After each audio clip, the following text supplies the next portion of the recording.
Welcome to Stoic Vivu, where ancient wisdom transforms modern living.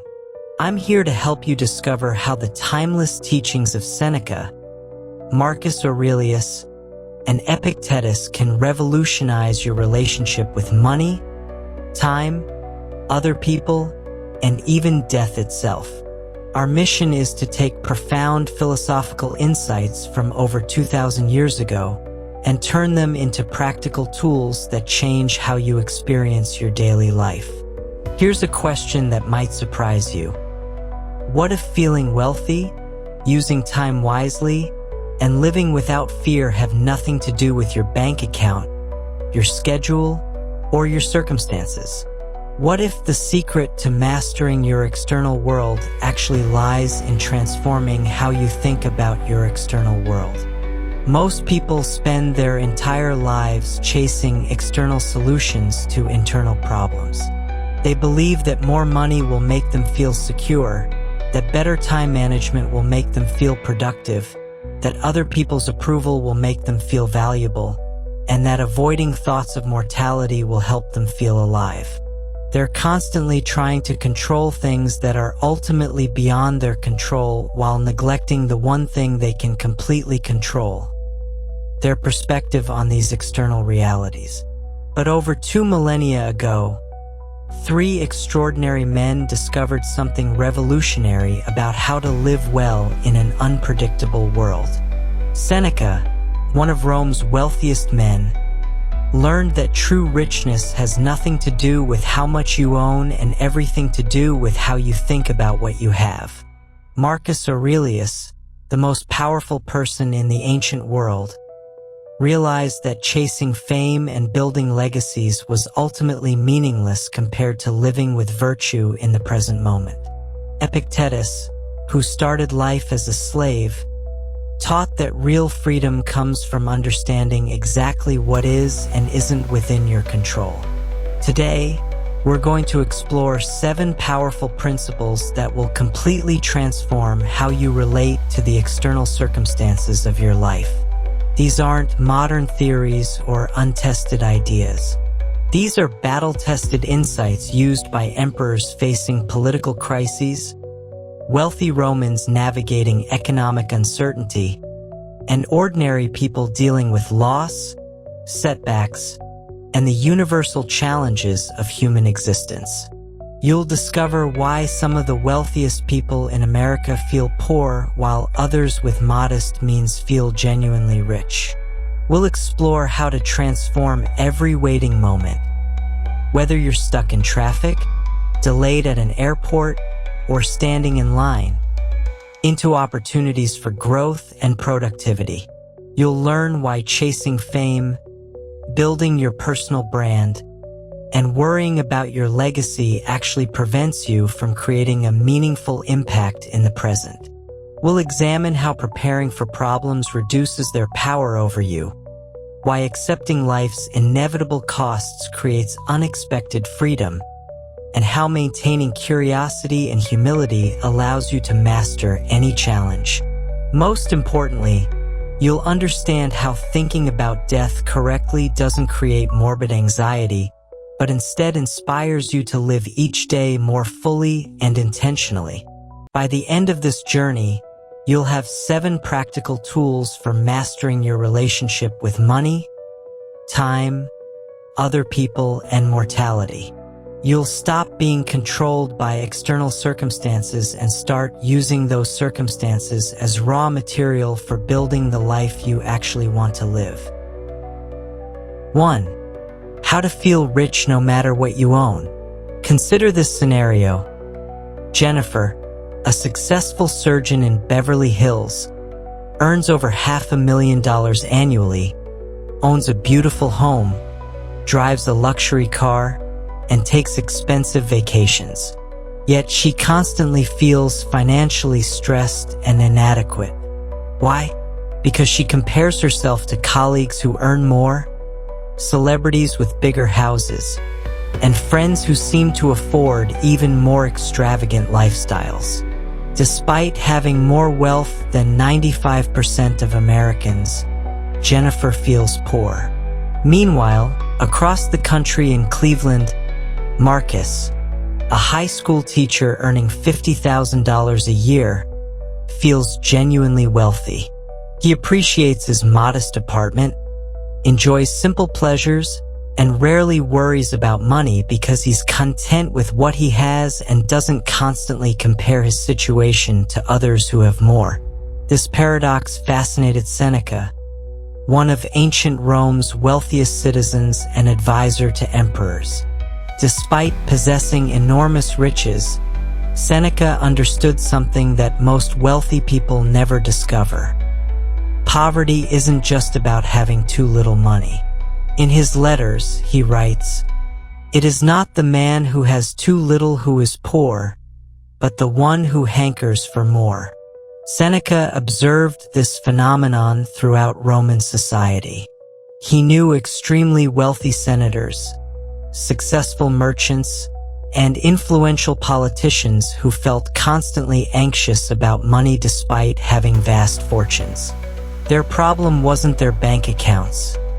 It was their insatiable desire for more combined with their habit of comparing themselves to people who had even greater wealth. This insight revolutionizes how we understand financial satisfaction. True wealth isn't determined by the size of your assets, but by the relationship between what you have and what you want. When your wants exceed your possessions, you feel poor regardless of your actual financial situation. When your appreciation matches or exceeds your possessions, you feel rich regardless of your actual net worth. Let's examine David, a marketing manager in Phoenix, who constantly scrolls through social media seeing friends posting about expensive restaurants, luxury travel, and designer purchases. Even though David has a stable job, comfortable savings, and can afford his lifestyle, these comparisons make him feel like he's falling behind financially. His actual financial situation hasn't changed, but his perception of his wealth has been diminished by comparison. Seneca would help David understand that he's creating artificial poverty through what psychologists now call reference group comparison. David's feeling of financial inadequacy comes not from any real lack, but from measuring his situation against carefully curated social media presentations of other people's highlight reels. The Stoic solution begins with recognizing that comparison is the enemy of contentment. Seneca practiced what he called voluntary poverty, regularly living with less than he could afford to remind himself that happiness doesn't depend on external possessions. He would sleep on the floor occasionally, eat simple foods, and wear basic clothes to prove to himself that his well-being didn't require luxury. This wasn't masochism or deprivation for its own sake. Seneca was building psychological resilience and training himself to appreciate what he normally took for granted. When he returned to his comfortable lifestyle, he experienced genuine gratitude for pleasures that had previously felt routine. Consider Lisa, an accountant in Denver, who feels constantly stressed about money despite having no debt and substantial savings. Her anxiety comes from imagining future scenarios where she might need more money, potential job loss, health emergencies, or retirement costs. She's creating present-moment poverty by borrowing worry from imaginary futures. Using Seneca's wisdom, Lisa could practice appreciating her current financial security rather than focusing on hypothetical future needs. She has enough money today for shelter, food, healthcare, and even some luxuries. This present moment abundance is real, while her future financial fears are speculation.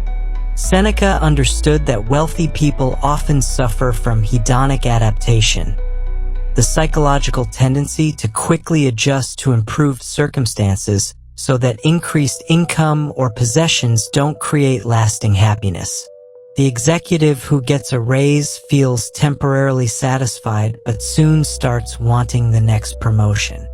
The person who upgrades their car feels briefly excited but quickly becomes accustomed to the new vehicle and starts noticing even more expensive models. This explains why studies consistently show that, beyond meeting basic needs, increased income correlates weakly with increased happiness. People in higher income brackets often report similar life satisfaction levels as those earning significantly less because they've adjusted their comparison groups and expectations upward.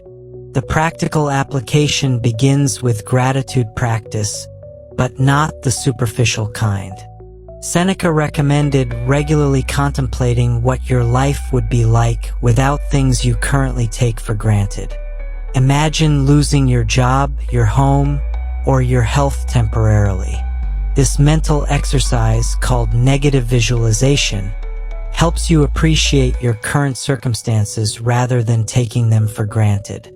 Take Robert, a software engineer in Austin, who complains about his small apartment and old car while earning a six-figure salary. Through Stoic practice, Robert could spend time imagining homelessness, unemployment, or serious illness. This isn't pessimistic thinking. It's perspective training that reveals how wealthy he actually is compared to billions of people and how much of his dissatisfaction comes from comparison rather than real lack. Seneca also taught that true wealth involves understanding the difference between needs and wants. Needs are relatively simple: food, shelter, safety, and basic comforts. Everything beyond these essentials is a want, not a need. When you clearly distinguish between needs and wants, you realize that your needs are probably already met, and your financial anxiety often stems from wanting things you don't actually need. The transformation happens when you shift from acquisition-based thinking to appreciation-based thinking. Instead of constantly seeking more possessions, better circumstances, or higher income, you focus on fully enjoying and appreciating what you already have.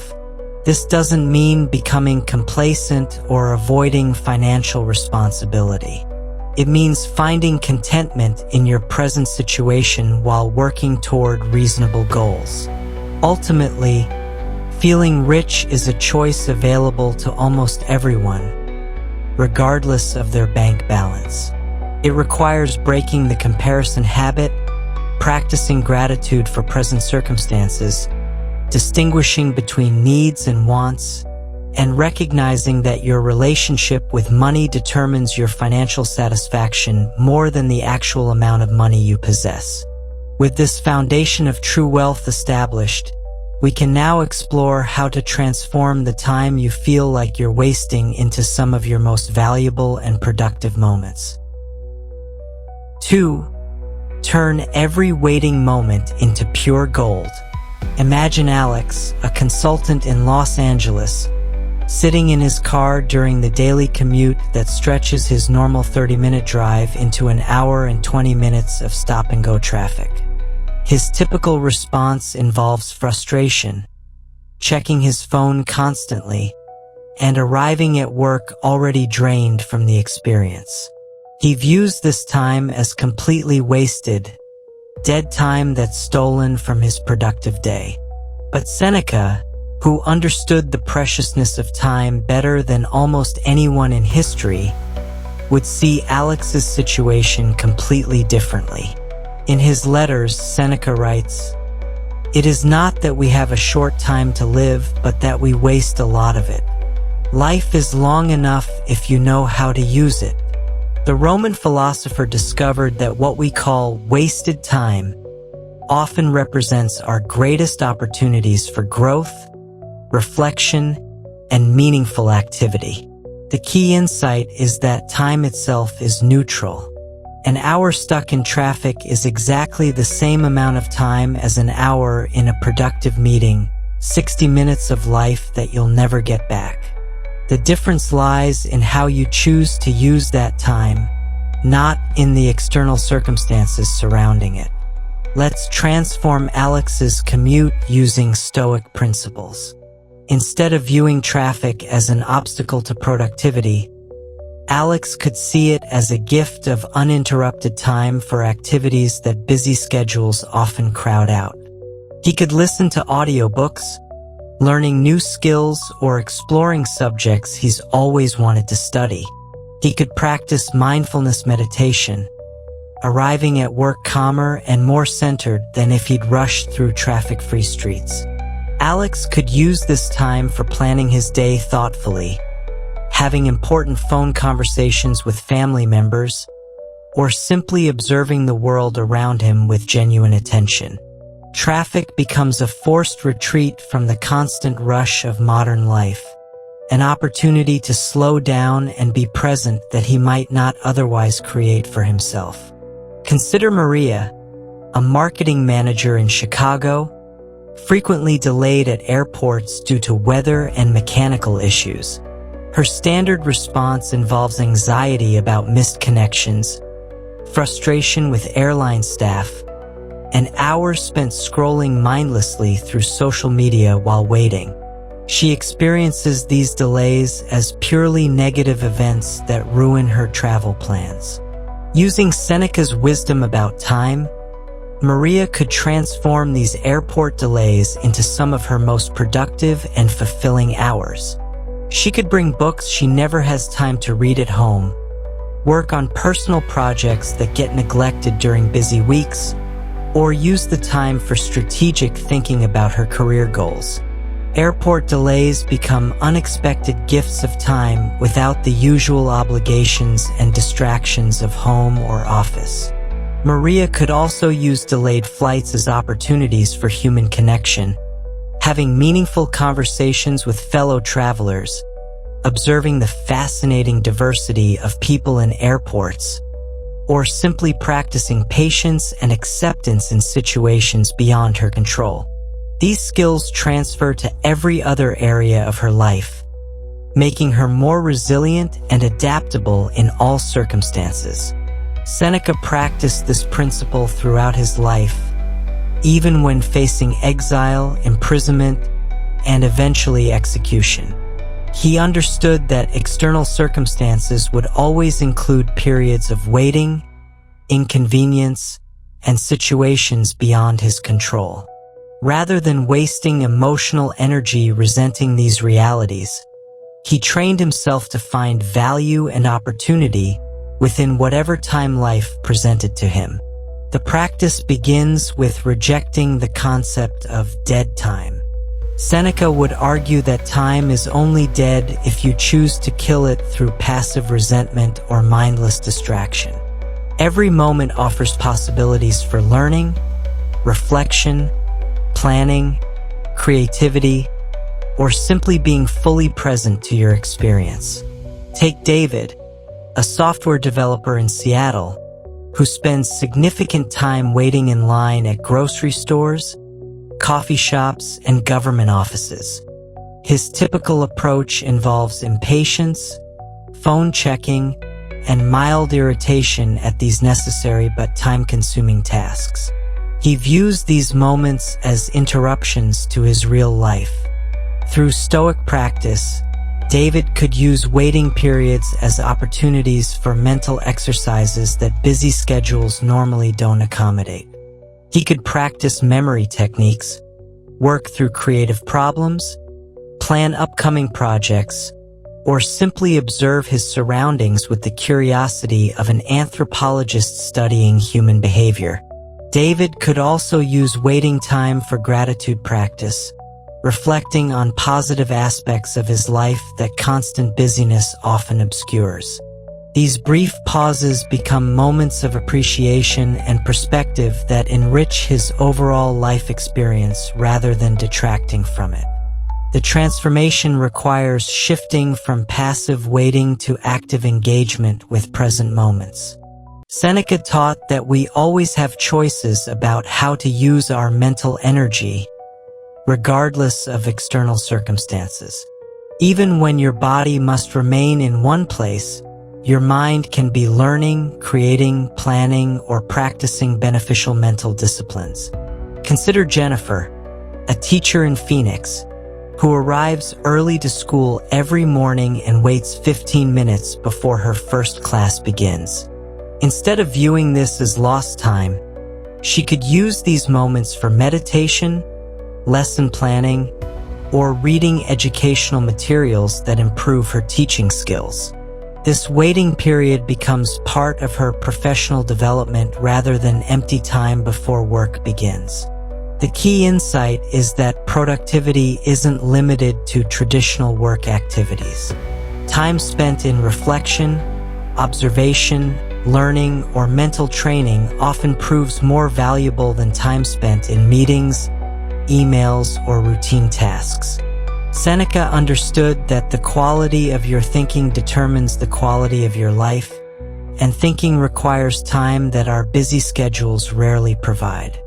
When you transform waiting from resistance to opportunity, several remarkable things happen. First, you eliminate the stress and frustration that normally accompany delays and inconveniences. Second, you discover substantial amounts of time that can be used for personal growth, learning, and reflection. Third, you develop patience and adaptability that make you more effective in all areas of life. This practice also reveals how much time you actually have available for meaningful activities. Most people claim they don't have time for reading, learning new skills, planning their goals, or reflecting on their lives. But when you add up all the waiting periods, commute time, and other supposedly dead moments, you often discover several hours per week that could be redirected toward valuable pursuits.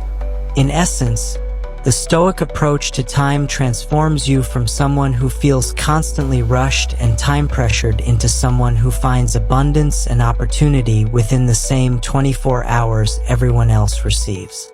You stop being a victim of inconveniences and delays, instead becoming someone who can create value and meaning regardless of external circumstances. Now that you understand how to master your relationship with time, let's explore why focusing on present meaning creates more fulfillment than chasing future recognition or fame. 3. Why living for today beats chasing fame forever. Visualize this. Sarah, a social media influencer in Miami, spends hours each day crafting the perfect posts, responding to comments, and strategizing how to grow her follower count. She constantly thinks about her personal brand, worries about her online reputation, and measures her success by likes, shares, and mentions. Despite having thousands of followers, Sarah feels empty and anxious because she's always focused on building a legacy and gaining recognition rather than finding meaning in her present moments. Marcus Aurelius, who achieved the ultimate pinnacle of fame and recognition as ruler of the Roman Empire, understood something about posthumous glory that most people never realize. In his private journal, he wrote, "Alexander the Great and his mule driver both died, and the same thing happened to both. They were absorbed alike into the fabric of the universe, or dissolved alike into atoms." The most powerful person in the ancient world was telling himself that fame, legacy, and recognition are ultimately meaningless. Alexander conquered most of the known world, built cities that bore his name, and influenced history for centuries.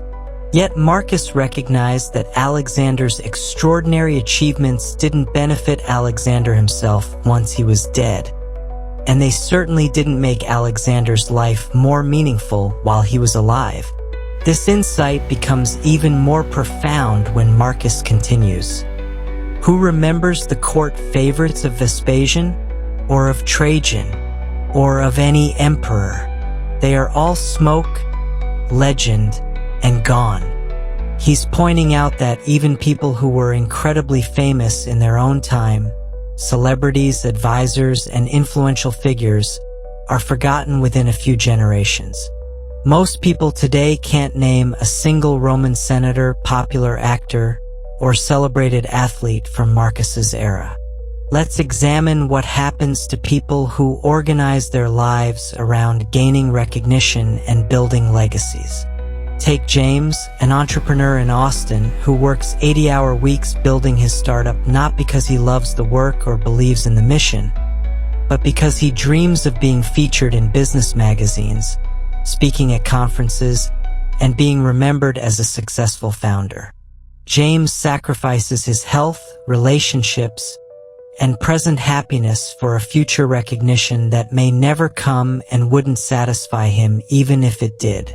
Marcus would help James understand that this approach to life is fundamentally backwards. Even if James achieves the fame he desires, he won't be around to enjoy it once he's dead. And while he's alive, focusing on future recognition prevents him from finding meaning and satisfaction in his present work and relationships. Consider Lisa, a novelist in Portland, who obsesses over book reviews, sales rankings, and literary awards rather than focusing on the joy of writing and the satisfaction of creating stories that might help or entertain readers today. She's so concerned with her literary legacy that she's missing the present pleasure and purpose of her craft. Using Marcus's wisdom, Lisa could shift her focus from posthumous literary recognition to present moment engagement with her writing. She could find fulfillment in the process of creation, the connection with current readers, and the immediate impact her stories have on people who read them now. This approach makes her writing more authentic and enjoyable while creating better work than writing solely for future acclaim. The emperor understood something crucial about human psychology. When you focus on how you'll be remembered, you stop fully engaging with how you're living. Marcus wrote, "Remember that in a little while, you and everyone you know will be dead, and even your name will be forgotten." This sounds depressing, but Marcus intended it as liberation, not despair. If your name will ultimately be forgotten anyway, you're free to focus on what actually matters. How you treat people today, how fully you engage with your work and relationships, and how much meaning you create in your present moments. You can stop performing for future audiences and start living authentically for yourself and the people currently in your life. Take Michael, a college professor in Boston, who spends enormous energy trying to publish papers that will enhance his academic reputation and secure his legacy in his field. While publishing can be valuable, Michael's obsession with recognition prevents him from focusing on what originally drew him to academia. The joy of learning, the satisfaction of teaching students, and the immediate impact of helping young people develop their thinking skills. Marcus would encourage Michael to find meaning in present moment teaching excellence, genuine connection with students, and the immediate satisfaction of advancing human knowledge, regardless of whether these contributions bring lasting recognition. The practice begins with recognizing how much mental energy you currently spend on reputation management, legacy building, and seeking recognition. Notice when you make decisions based on how they'll look to others rather than whether they align with your values and bring present satisfaction. Marcus also understood that focusing on fame and legacy often corrupts the very activities that might naturally create a positive impact. When you write, teach, build businesses, or create art primarily for recognition, the work becomes performative rather than authentic. You start calculating what will impress others rather than what genuinely matters to you. Let's examine Rachel, a chef in San Francisco who opened her restaurant not because she loves cooking and serving people, but because she dreams of television appearances, cookbook deals, and culinary fame. This focus on external recognition gradually changes how she approaches her craft, making decisions based on what will generate buzz rather than what creates the best dining experience for current customers. Through Stoic practice, Rachel could rediscover her original love of cooking by focusing on the immediate satisfaction of creating delicious food, the daily joy of seeing customers enjoy their meals, and the present moment pride in running a business that serves her community well. The transformation occurs when you realize that present moment meaning is always available, while future recognition is uncertain and ultimately empty even if achieved. You can find purpose and satisfaction today through excellent work, genuine relationships, and authentic engagement with whatever you're doing right now. Marcus lived by this principle despite being the most famous person of his era. He found meaning in daily governance, philosophical reflection, and present moment virtue rather than in building monuments to himself or ensuring his historical legacy. Ironically, this approach to life, focusing on present meaning rather than future fame, is exactly what made his thoughts worth preserving for over 18 centuries. Therefore, the key is shifting from external validation to internal satisfaction, from future recognition to present engagement, and from building a legacy to building a meaningful daily life. This approach paradoxically often creates more positive impact and even more lasting influence than deliberately chasing fame, but more importantly, it creates genuine fulfillment while you're actually alive to experience it. This present-focused mindset provides the perfect foundation for developing resilience through one of the most powerful Stoic practices, preparing your mind for whatever challenges life might present. 4. Prepare for anything and never be surprised. Picture this.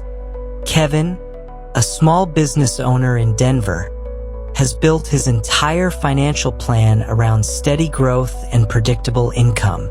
He's never seriously considered what would happen if a major client canceled their contract, if economic conditions changed dramatically, or if health issues forced him to step back from work.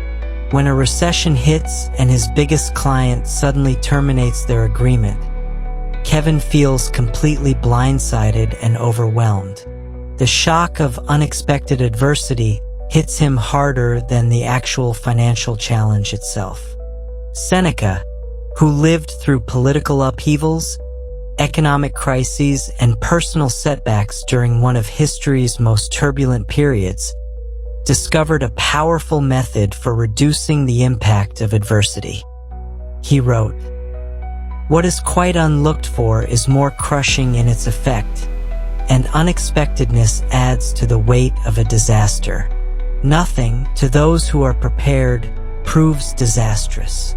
The Roman philosopher practiced what Stoics call premeditatio malorum, deliberately imagining potential setbacks, losses, and challenges before they occur. This isn't pessimistic thinking or anxious catastrophizing. It's strategic mental preparation that transforms your relationship with uncertainty and adversity. Here's how this practice would transform Kevin's situation. Instead of assuming his business would continue growing indefinitely, Kevin could spend time each month imagining various scenarios. What if his largest client left? What if a new competitor entered the market? What if economic conditions changed? What if he became ill? By mentally rehearsing these possibilities, Kevin would develop contingency plans and emotional resilience that make actual setbacks more manageable. When challenging situations eventually occur, as they inevitably do in every life and business, Kevin would respond with prepared calmness rather than shocked panic. He'd think, "This is one of the scenarios I've considered and planned for," rather than, "This is a complete disaster that came out of nowhere."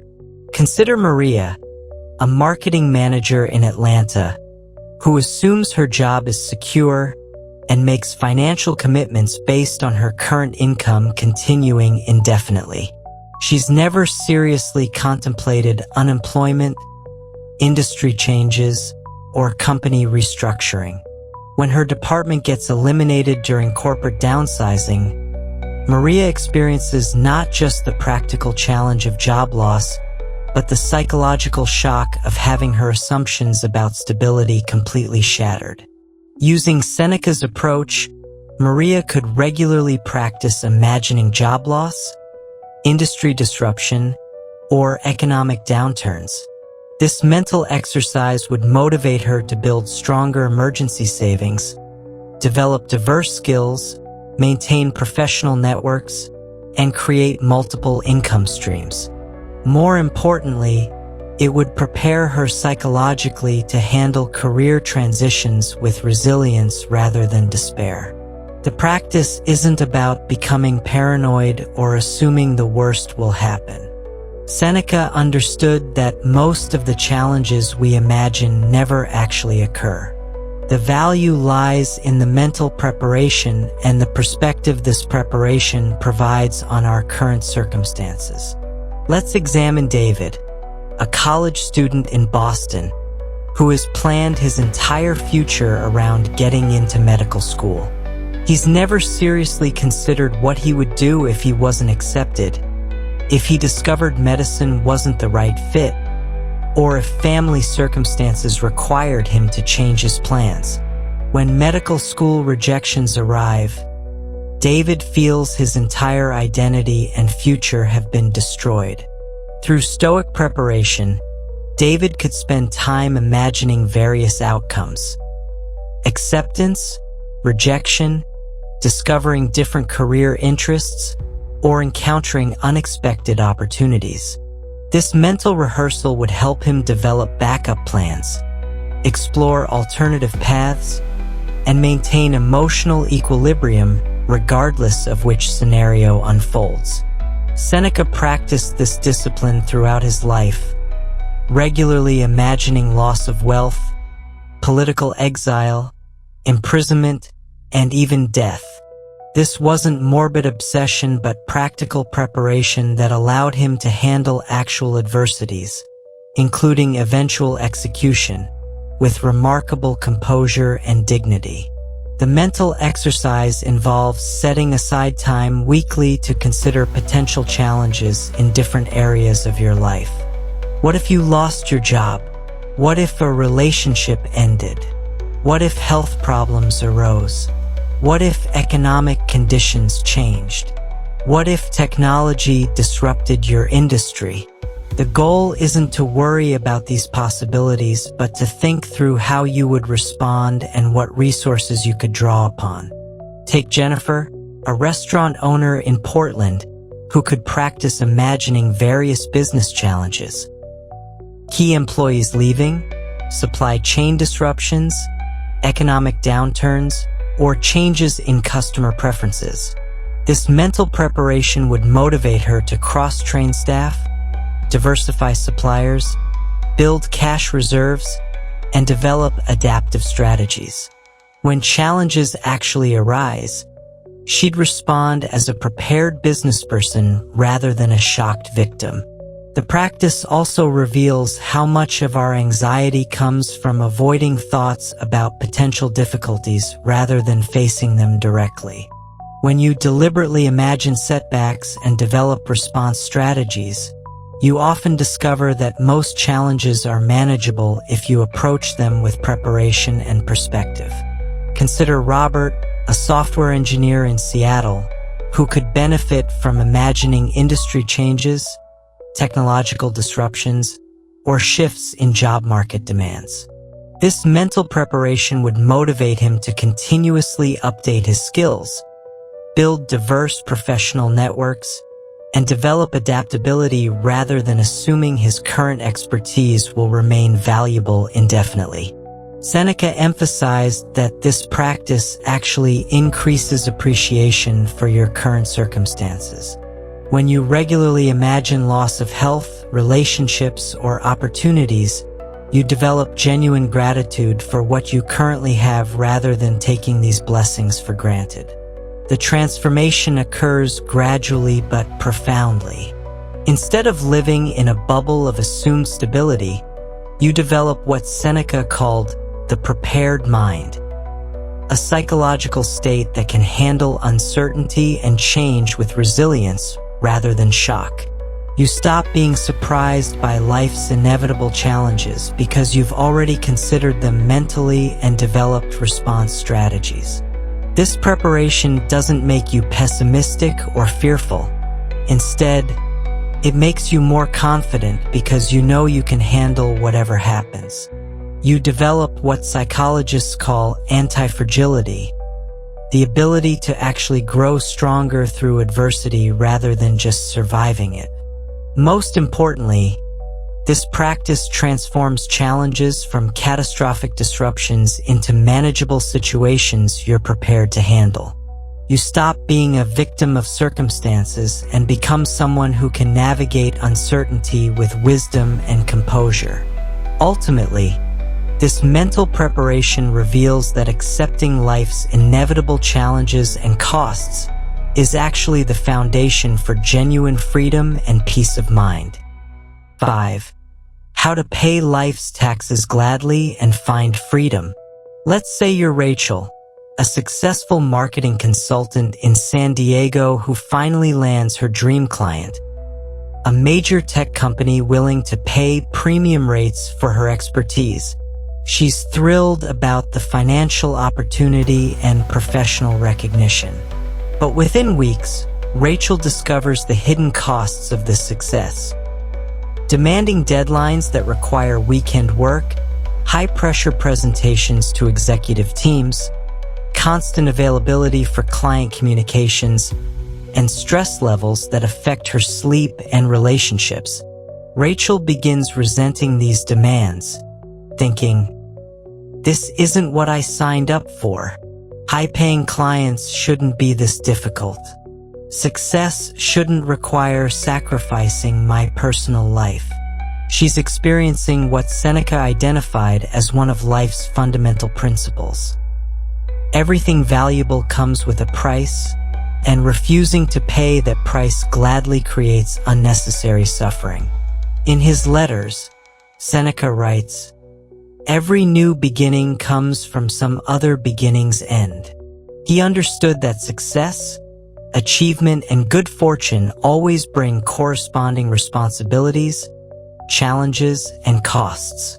The wise person learns to accept these taxes as natural consequences of having good things rather than resenting them as unfair burdens. Consider the nature of these life taxes. When you get promoted, you pay the tax of increased responsibility and pressure. When you start a family, you pay the tax of reduced personal freedom and increased financial obligations. When you build a successful business, you pay the tax of constant decision-making and problem-solving. When you become wealthy, you pay the tax of more complex financial management and increased expectations from others. Seneca observed that most people want the benefits of success without accepting the natural costs that accompany those benefits. They want the salary increase without the additional stress, the loving relationship without the emotional vulnerability, the business profits without the operational headaches, or the social recognition without the loss of privacy. Let's examine Michael, a restaurant owner in Nashville, who constantly complains about the demands of running his establishment. Difficult employees, demanding customers, supplier problems, and regulatory compliance. Michael loves the independence and financial rewards of business ownership, but resents every challenge that comes with it. His resentment makes these inevitable business realities feel more burdensome than they actually are. Using Seneca's wisdom, Michael could recognize that employee issues, customer complaints, and operational problems aren't unfortunate interruptions to restaurant ownership. They are restaurant ownership. These challenges are the price of having the independence, creativity, and financial potential that drew him to entrepreneurship in the first place. When Michael accepts these difficulties as natural taxes rather than unfair impositions, his entire experience transforms. Instead of feeling victimized by business challenges, he experiences them as the expected cost of pursuing his entrepreneurial goals. This mental shift reduces his stress and increases his effectiveness because he's no longer wasting energy resenting inevitable realities. The practice begins with identifying areas where you're resenting the natural costs of things you value. Are you frustrated by the effort required to maintain good health? Annoyed by the time investment needed for strong relationships? Resentful of the responsibilities that come with professional success?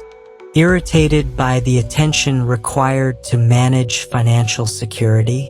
Take Jennifer, a college professor in Boston, who loves teaching and research but constantly complains about grading papers, attending faculty meetings, and dealing with administrative requirements. Jennifer wants the intellectual stimulation and job security of academia without accepting the less enjoyable aspects that make academic careers possible. Seneca would help Jennifer understand that grading, meetings, and administration aren't obstacles to being a professor. They're part of what being a professor actually involves. When she accepts these tasks as natural taxes for the privilege of pursuing intellectual work, she can approach them with acceptance rather than resentment. This perspective reveals something profound about human nature.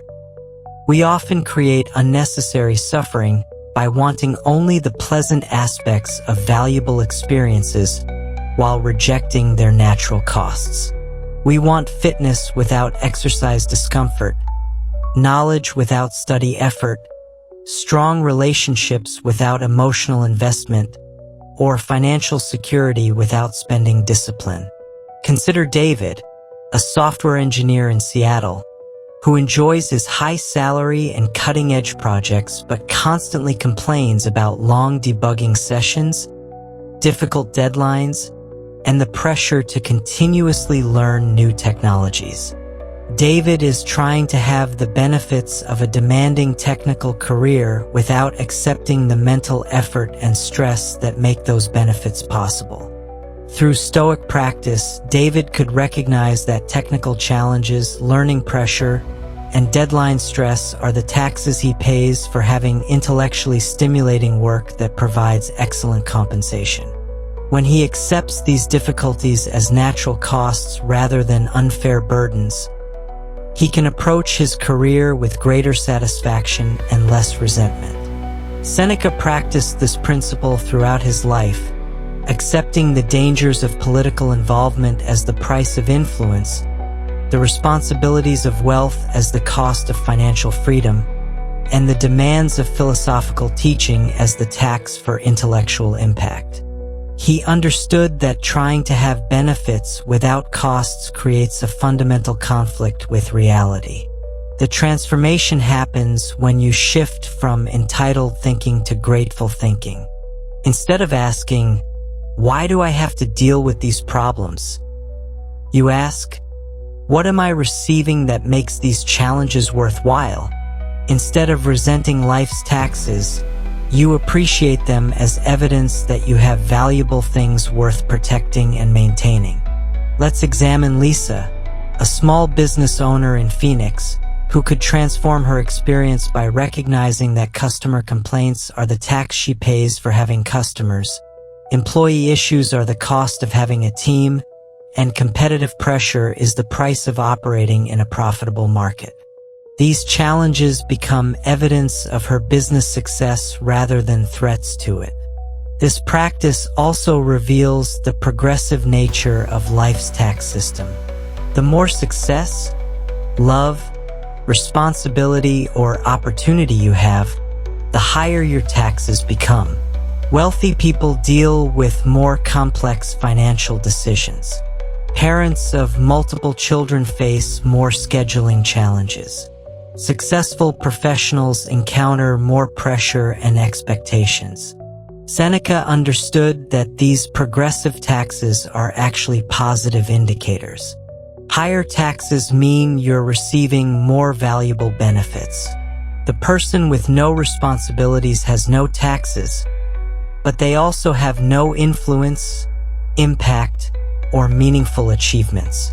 In essence, paying life's taxes gladly transforms your relationship with challenge and difficulty. Instead of viewing problems as evidence that life is unfair or that you're unlucky, you recognize them as natural costs of having a life worth living. This perspective creates psychological freedom because you stop fighting against the fundamental structure of reality and start working with it. This acceptance of life's natural costs provides the perfect foundation for approaching learning and growth with the curiosity and humility that enable continuous development. 6. Stay curious forever and master every challenge. Here's the scenario.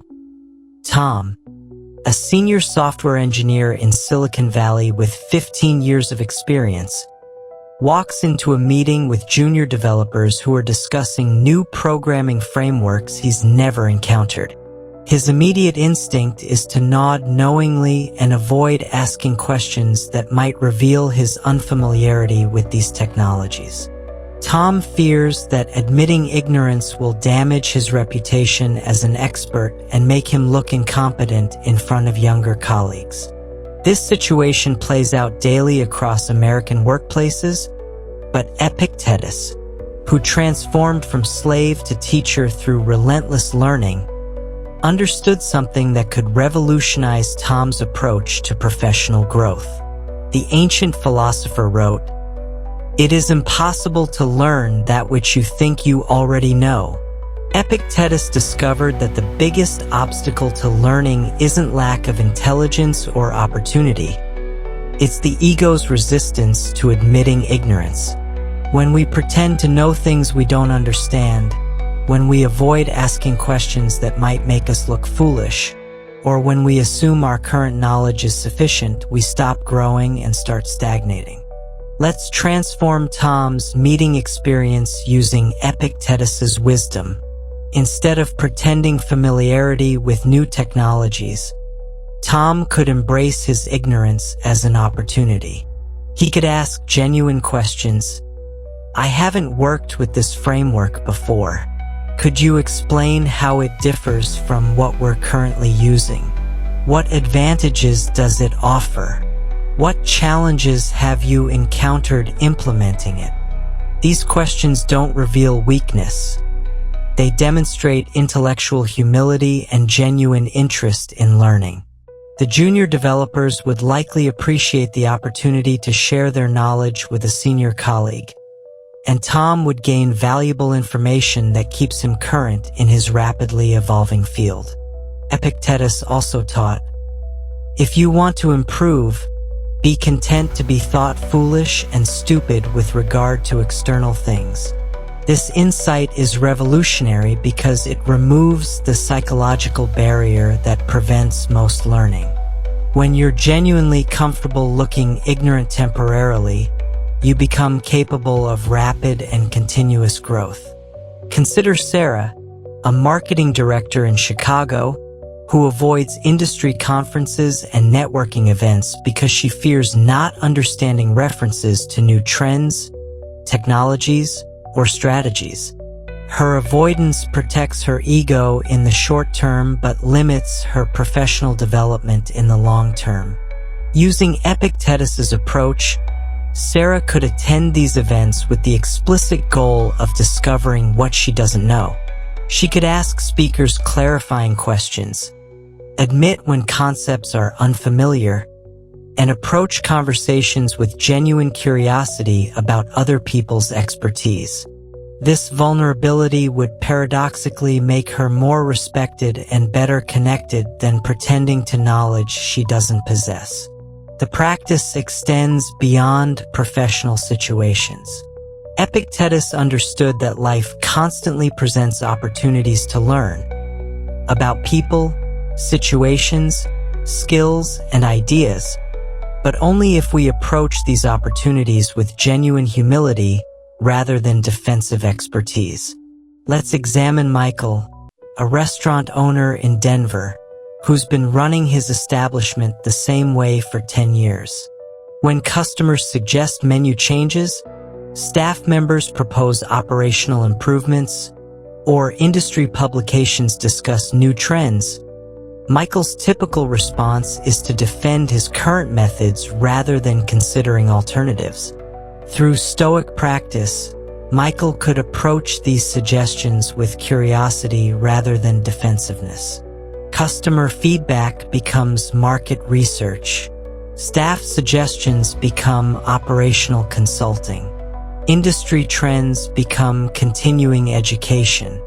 By admitting that he doesn't know everything about restaurant management, Michael opens himself to continuous improvement that keeps his business competitive and his work engaging.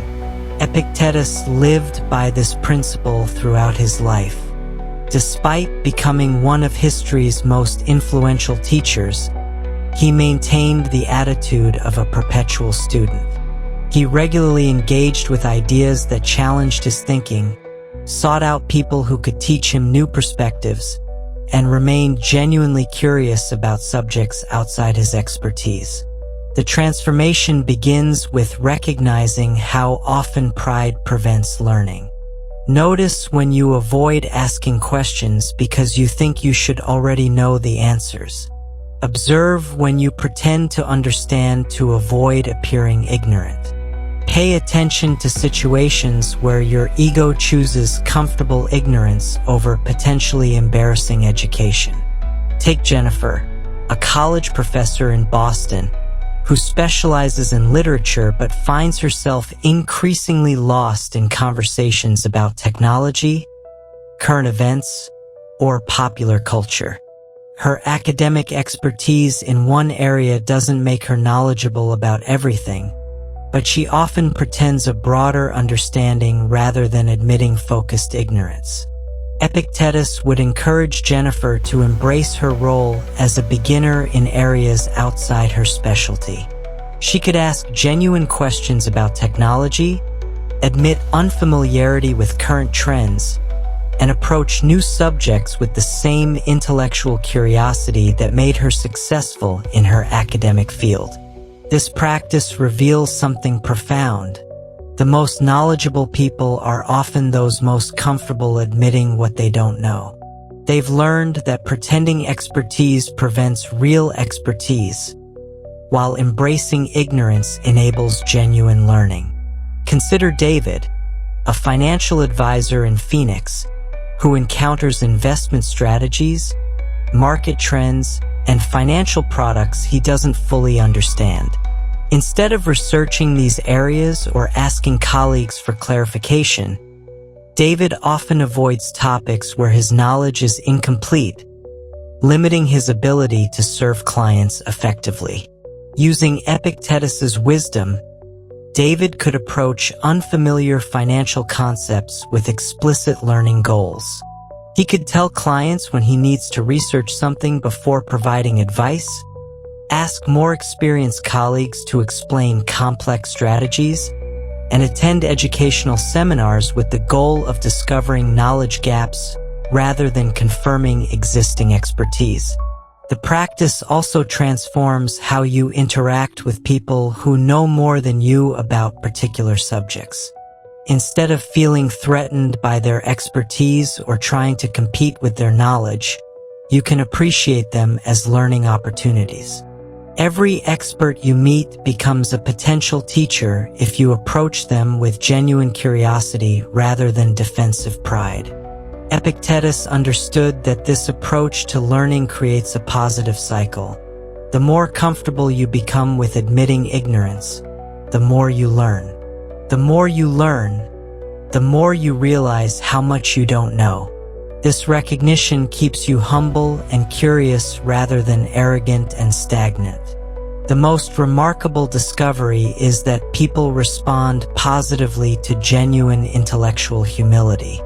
Colleagues appreciate working with someone who asks good questions rather than pretending to know. Friends enjoy explaining their expertise to someone who's genuinely interested.